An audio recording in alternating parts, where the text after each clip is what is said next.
আবাস যোজনায় প্রথম কিস্তির ৬০,০০০ টাকা, তার মধ্যে ৩৫,০০০ টাকাই নাকি কাটমানি। এমনই অভিযোগ হাড়োয়ায় তৃণমূল পঞ্চায়েত সদস্যের স্বামী সহ ৩ জনের নামে থানায় নালিশ।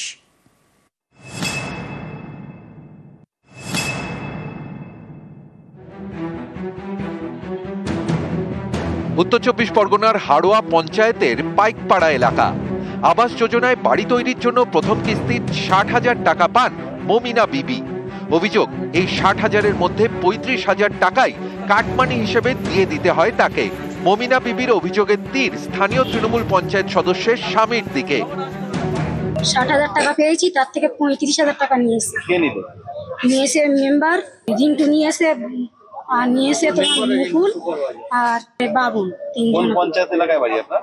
আমার হাড়োয়া পঞ্চায়েতে। পঞ্চায়েত সদস্যের স্বামী মুকুল আলম সহ ৩ জনের বিরুদ্ধে থানায় অভিযোগ জানান তিনি। পাল্টা অভিযোগকারীর বিরুদ্ধেই আঙুল তুলেছেন মুকুল আলম। এটা সম্পূর্ণ ভিত্তিহীন কথা। বিধবা বলে আমি বিধবা ঘর ওনাকে দিয়েছিলাম, এই টাকাটা নিয়ে আমার মেয়েটাকে বিয়ে দিই। আমাদের কাছে যখন হলো না, উনি আইএসএফ এর নেতা, ওনার কাছে গিয়ে উনি ওনাকে অন্য জায়গায় মেয়ে অন্যত্র নিয়ে বিয়ে দিয়েছে। আপনি ফার্স্ট কিস্তি পেয়েছেন, কেন ঘরটা করছেন না?